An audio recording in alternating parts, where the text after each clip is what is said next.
Ladies and gentlemen, the National Democratic Congress has cited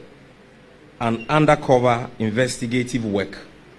that was recently broadcast by international news network Al Jazeera. The said documentary forms part of a four-part investigation by Al Jazeera's investigative unit, I-Unit, which uncovered an international gold smuggling mafia and money laundering rackets operating in various parts of Africa. Friends from the media, of particular concern to us, and indeed the people of Ghana, is a reference to a relationship between the deadly rackets and the President of the Republic of Ghana, His Excellency Nana Addo Dankwa Akufo-Addo, and other high-profile African leaders. In the particular portion of this new investigative documentary that has got many tongues wagging, the said Alistair Matthias is described as a Canadian citizen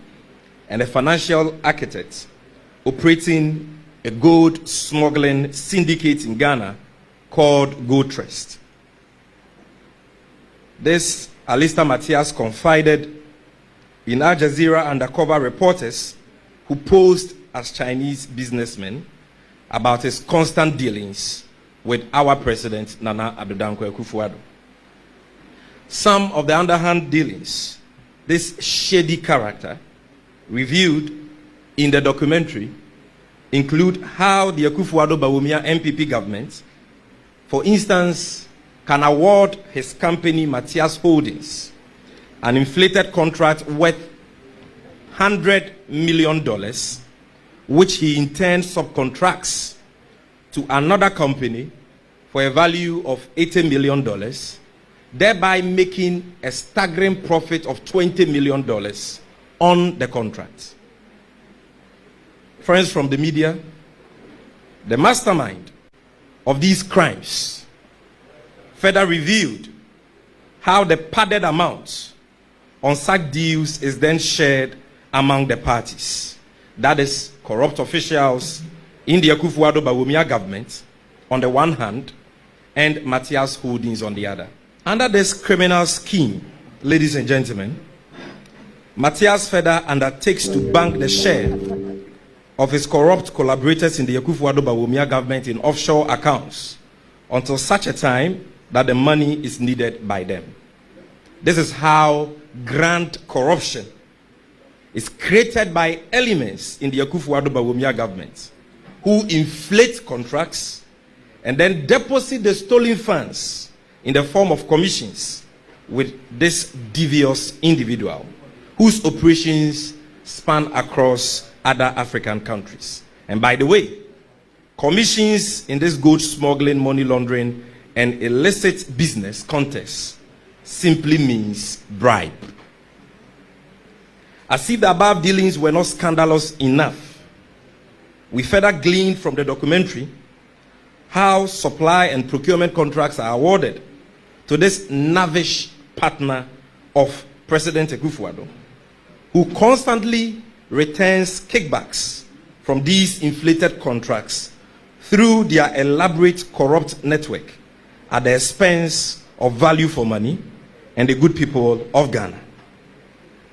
Ladies and gentlemen, the nefarious Alistair Matthias further confessed to how he manages to smuggle 1 ton of gold with a face value of $40 million from Ghana every month, with the active collusion of higher ups in the Akufo-Addo Bawumia MPP government, and in collaboration with one Kamlesh Patni, an Indian man domiciled in Kenya, who is described as a grandmaster of the gold mafia. Ladies and gentlemen,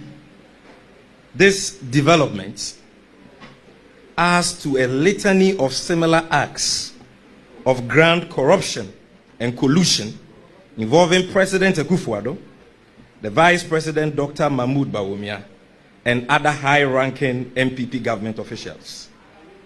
Ghanaians have not forgotten about the number 12 documentary by ace investigative journalist Anazari Miyawanas, in which former president of the Ghana Football Association, Kwesi Nyantakyi, was nabbed in similar fashion, negotiating kickbacks from supposed investors for President Akufo-Addo and other government officials. Again, ladies and gentlemen, Ghanaians have not forgotten about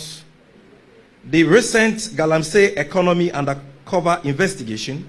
by the same Anazari Miyawanas, in which a 7th Minister of State at the Finance Ministry, Charles Adubuain, is captured on video negotiating bribes in the form of appearance fees to the tune of $250,000 from supposed investors for and on behalf of our Vice President, Alhaji Bawumia. The question every objective Ghanaian should be asking is, how come the names of the president and his vice keep popping up in such shady deals and corruption scandals?